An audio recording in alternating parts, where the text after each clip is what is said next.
आप सभी को राकेश मेहरा का नमस्कार।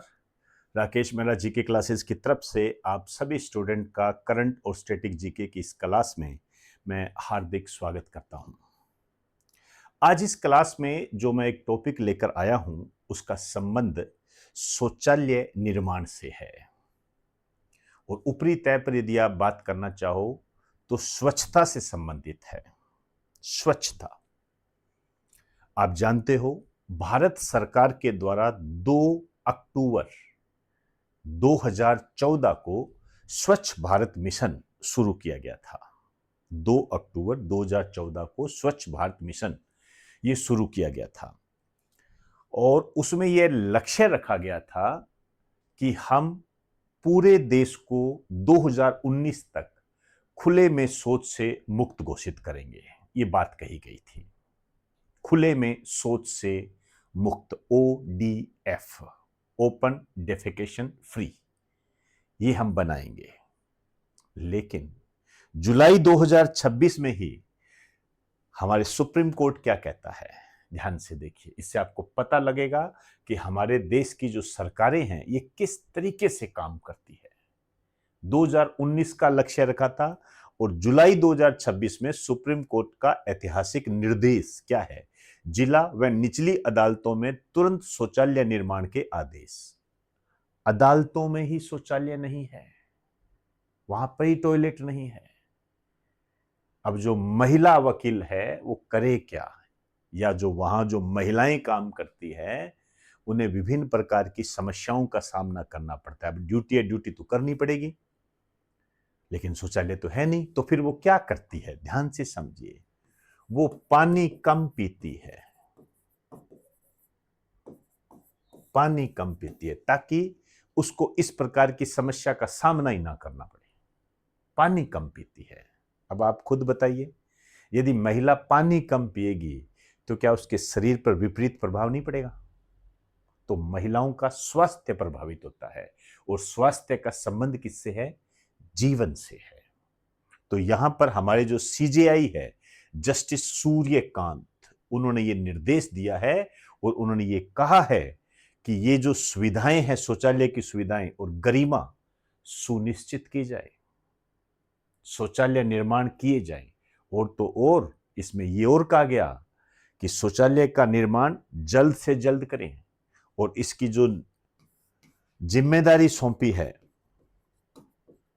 ये सौंपी है लोक निर्माण विभाग को कि शौचालय बनाओ। लोक निर्माण विभाग इसको सौंपी है। क्लियर होगी बात सारी? यहां पर ये और कहा गया है, आप हमें ये मत कह देना कि फंड की कमी है, ये और स्पष्ट कहा गया है। अभी जुलाई 2026 में ये बात कही है कि फंड का रोना मत रोना, और लोक निर्माण विभाग को ये जिम्मेदारी दे दी। अब आप देखिए यहां सुप्रीम कोर्ट ने क्या कहा है। यहां सुप्रीम कोर्ट ने यह कहा है कि जो टॉयलेट्स का निर्माण है, शौचालय का निर्माण करना होता है, टॉयलेट का जो निर्माण करना है, ये जीवन जीने के अधिकार के तहत आता है। जीवन जीने के अधिकार के तहत आता है। और जीवन जीने का अधिकार क्या है? ये आपका मानवाधिकार है, ये मनुष्य का अधिकार है। और आपको बता दूं, ये जीवन जीने का अधिकार आर्टिकल 21 में लिखा हुआ है। तो ये आपके एग्जाम की दृष्टि से बात आ गई कि जीवन जीने का अधिकार किस अनुच्छेद के तहत है।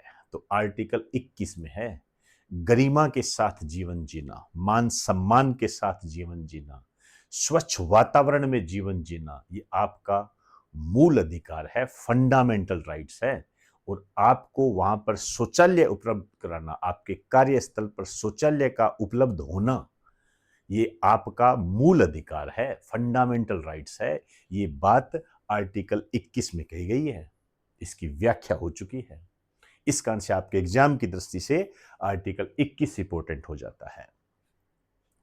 अब आप देखिए, एक रिपोर्ट है और जो रिपोर्ट है ये है नीति आयोग की।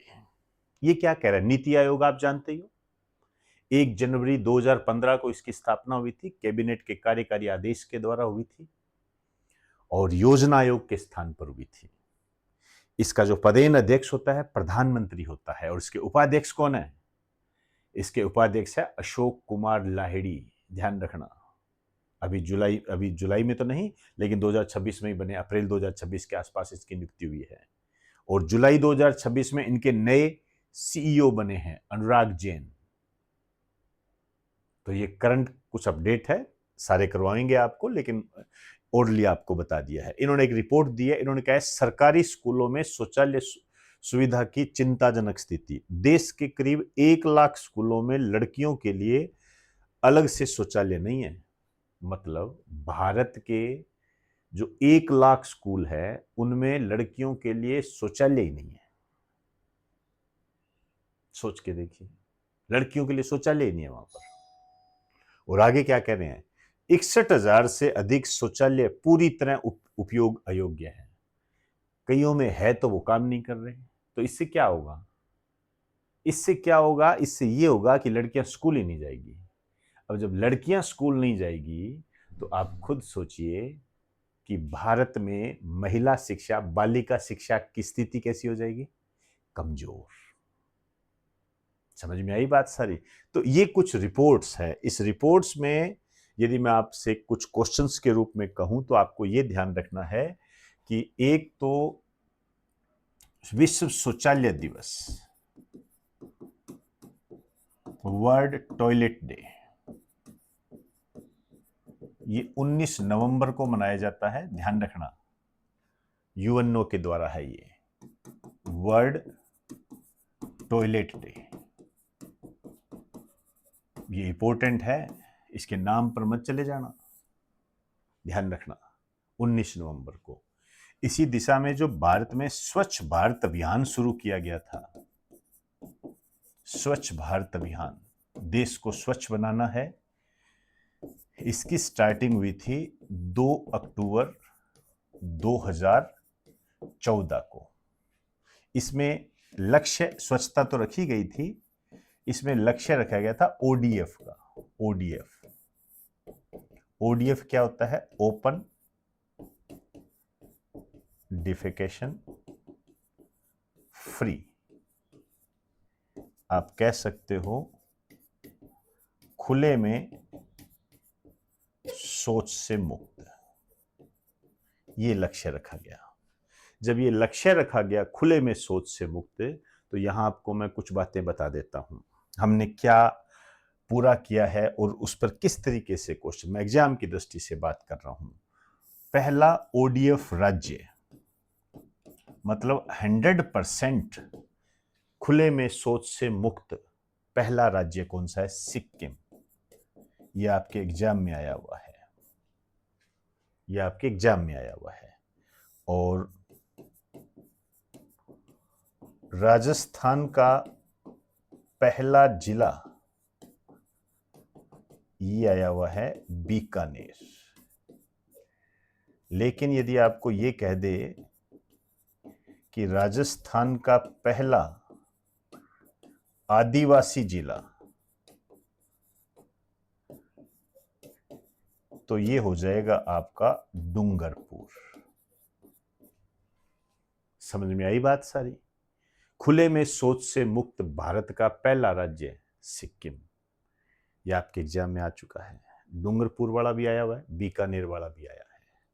राजस्थान की दृष्टि से ओडीएफ के संबंध में आपको मैंने कुछ बातें बताई है। टॉयलेट डे 19 नवंबर को। अब आप देखिए, यहां पर आइए, कुछ बिंदु है, जैसे ओडीएफ चला, ओपन डेफेकेशन फ्री, खुले में शौच से मुक्त, फिर ओडीएफ प्लस प्लस, 2 बार प्लस आ गया।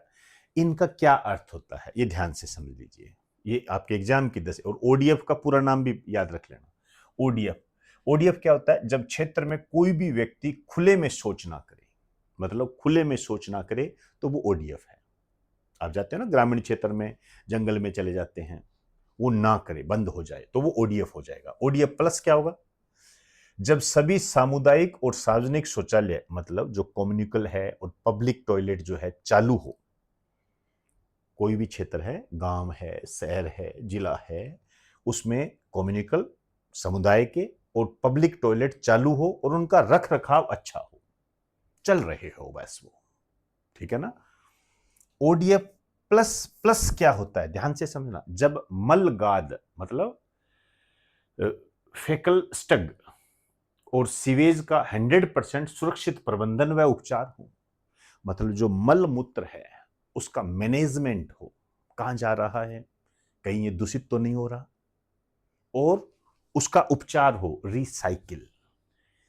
पता लगा मल से खाद बना दी, समझे ना बात को। इस तरीके का यदि कोई प्लांट लग जाए, इसको आगे रूप दे दे, वो फिर ओडीएफ प्लस प्लस हो जाएगा। ये बहुत इंपॉर्टेंट है, ध्यान रखना। ये मुख्य बिंदु जो मैंने आपको बताए हैं मोस्ट इंपॉर्टेंट है। क्यों इंपॉर्टेंट है अभी बता देता हूं, आइए।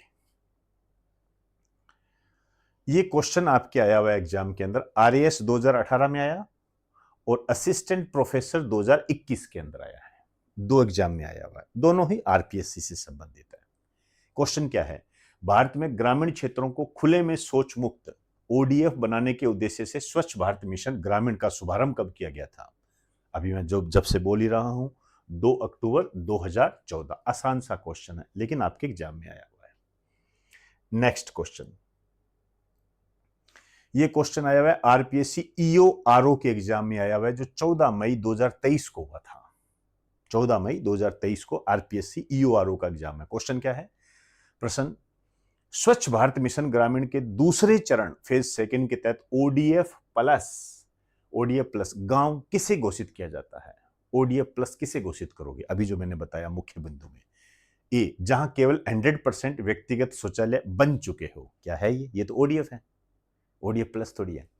बी, जो ओडीएफ स्थिति बनाए रखने के साथ साथ ठोस और तरल कचरा प्रबंधन भी लागू करता हो, जहां केवल सार्वजनिक शौचालय उपलब्ध हो, ऐसा नहीं है। जहां गोवर्धन योजना लागू हो चुकी हो, ये भी नहीं है। तो यहां पर क्या आ जाएगा, स्थिति बनाए रखने के साथ साथ ठोस और उसका प्रबंधन हो, SLWM। तो बी इसका आंसर हो जाएगा। अब आइए नेक्स्ट है, ये क्वेश्चन है आरपीएससी असिस्टेंट टाउन प्लानर में आया था, 2022 का है। प्रश्न क्या, ओडीएफ प्लस प्लस, दो बार प्लस है, श्रेणी के तहत निकायों शहरों को किस मानक को अनिवार्य रूप से पूरा करना होता है। ए, केवल खुले में शौच पर पूर्ण प्रतिबंध, ये भी नहीं है। सामुदायिक शौचालयों की साफ सफाई। सी, सीवेज मल गाद फेकल स्टग और गंदे पानी का सुरक्षित निस्तारण व उपचार। अब इसमें थोड़ा सा आगे बढ़ गए, उसे मैनेजमेंट आ गया, इसे मैनेजमेंट के साथ साथ ट्रीटमेंट आ गया, ट्रीटमेंट आ गया तो प्लस प्लस हो गया। प्लास्टिक कचरे का 100% पुनर्चक्रण, ऐसा नहीं है। तो इसका आंसर हो जाएगा सी। तो अब समझे, हमने आज ओडीएफ पर बात की है, और ये ओडीएफ आपके एग्जाम में क्यों आ सकता है। एक तो पहली बात तो ये सारे एग्जाम में आए हुए हैं, दूसरी बात सुप्रीम कोर्ट ने तल्ख टिप्पणी की है ये, और यहां पर आप सरकार का अमली जामा भी देख सकते हो। 2019 का लक्ष्य रखा था, आज 2026 चल रहा है, कोर्ट में ही शौचालय नहीं है। जो कोर्ट होती है ना, जिला कोर्ट अभी नाम लिया, उसमें ही शौचालय नहीं है। और भारत में तो 1 लाख सरकारी स्कूल ऐसे हैं जिनमें लड़कियों के लिए टॉयलेट ही नहीं है। आप देखिए, और हम का क्या कह रहे हैं, विश्व गुरु बनेंगे हम। तो ये एक सोचने वाला विषय है, और आज आप सब लोग युवा हो, स्टूडेंट हो, आपको दिमाग में ये बातें रखनी चाहिए। ये कोई मैं अपनी जबान से नहीं कह रहा हूं, आपको सुप्रीम कोर्ट के निर्देश दिखाए हैं मैंने। सुप्रीम कोर्ट, सीजीआई कह रहा है, ये मैं नहीं कह रहा ये। और इसी आधार पर किस तरीके से क्वेश्चन बन सकते हैं वो मैंने आपको बताया। तो इजाजत चाहूंगा, नमस्कार आप सभी।